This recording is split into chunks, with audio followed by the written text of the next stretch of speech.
Faris dan Inzaghi mengubah cara bertahan dan menyerang Inter di babak kedua.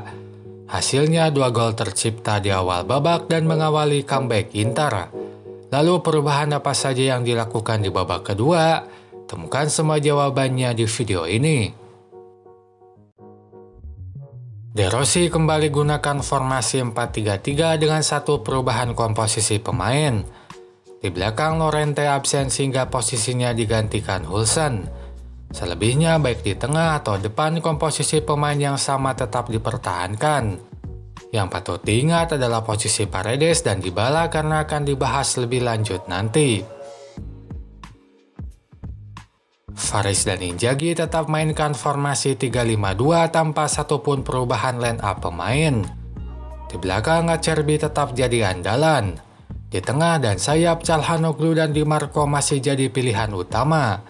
Sementara di depan duet Lautaro dan Thuram tetap jadi pilihan terbaik. Yang patut diingat adalah posisi Darmian dan Di Marco karena akan dibahas lebih lanjut nanti. Build up dilakukan Roma dengan menempatkan 3 pemain di belakang, 2 bek tengah dan 1 gelandang menjadi penerima bola pertama. Tampak Paredes sejajar dengan 2 bek tengah di belakang. Hadapi hal tersebut, Inter dominan lakukan middle block. Gelandang dan wingback memilih merapatkan diri ke tengah saat bek lawan menguasai bola, sehingga yang tersisa di depan hanya 2 penyerang Lautaro dan Thuram. Itu membuat 3 pemain terbelakang Roma cukup leluasa mainkan bola. Selanjutnya Roma lakukan transisi kedua dalam build up, yaitu memposisikan 2 gelandang sisa dan pemain sayap lebih dalam.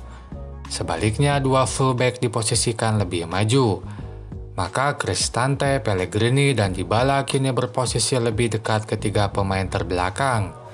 Sebaliknya Karsdorp dan Angelino maju ke depan. Hal yang sama dilakukan saat bola sudah ada di tengah. Paredes kembali ada di belakang bersama 2 bek tengah.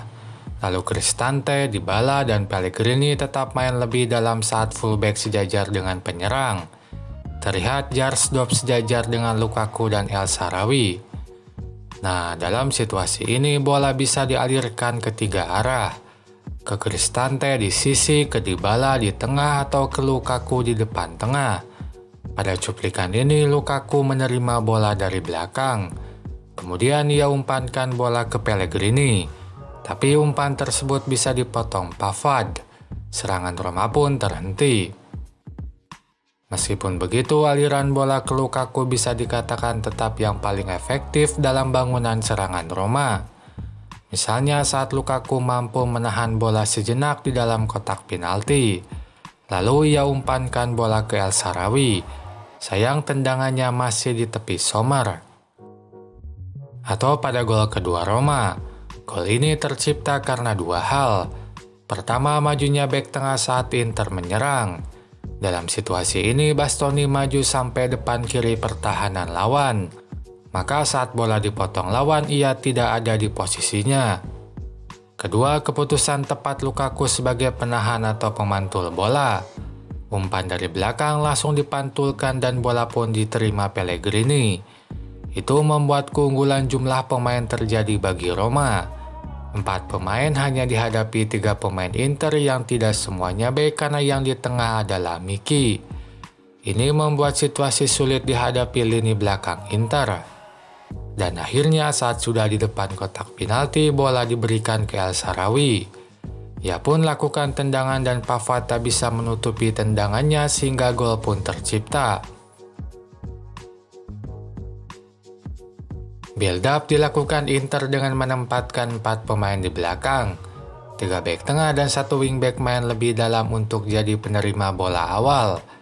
Terlihat Di Marco berada di sisi belakang kiri. Hadapi hal tersebut, Roma lakukan high block. Mereka menekan lawan sejak di pertahanan. Tampak Karsdorp maju sampai depan sisi untuk menekan Di Marco. Hal yang sama pun terjadi saat bola sudah ada di tengah.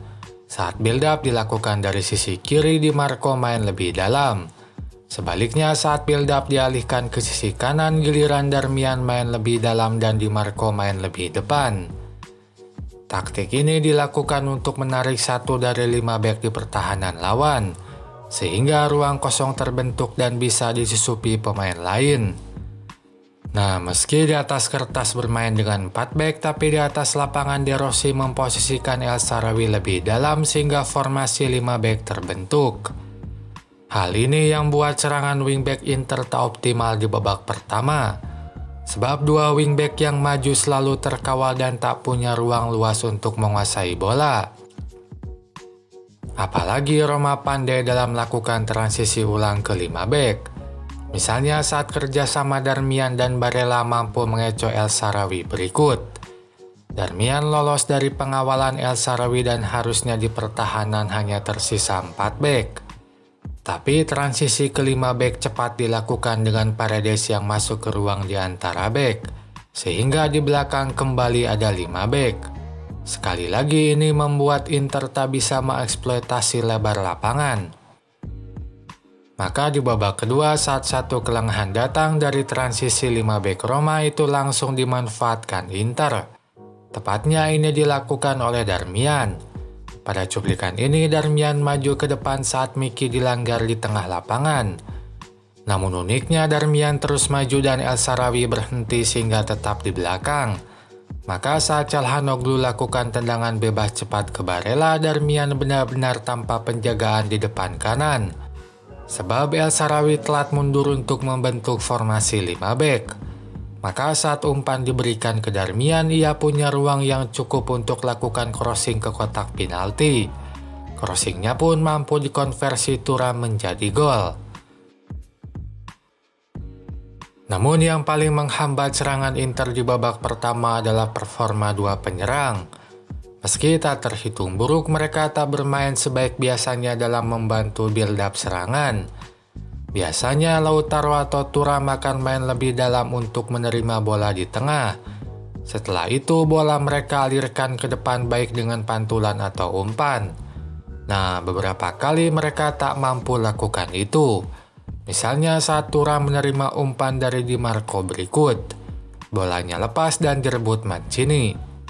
Atau saat Lautaro menguasai bola berikut, ia main lebih dalam, mampu menerima bola bahkan menggiring bola ke depan. Tapi umpannya tidak baik sehingga dengan mudah dipotong bek lawan. Serangan Inter pun terhenti.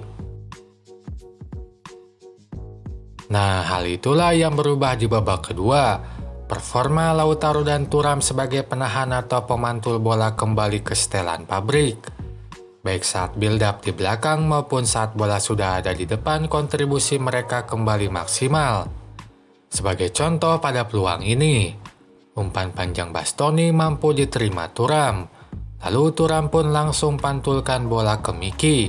Serangan berbahaya Inter pun terjadi. Nah, performa tersebut berpadu dengan taktik main lebih dalamnya wingback yang sudah rutin dilakukan sejak babak pertama.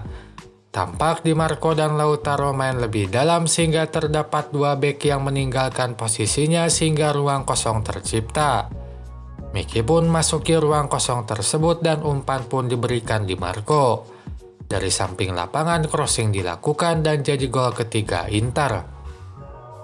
Selain itu saat bertahan tekanan pressing ditingkatkan di babak kedua. Kini Inter menerapkan high block. Mereka menekan lawan sejak di pertahanan. Itu dilakukan baik saat lawan lakukan build up dari sisi kanan maupun kiri. Hal ini membuat Inter lebih banyak kuasai bola di awal babak kedua dan menopang terciptanya 2 gol di awal babak. Itu saja pembahasan di video ini. Silahkan tulis apapun pendapat kalian di kolom komentar. Sampai jumpa lagi di video selanjutnya.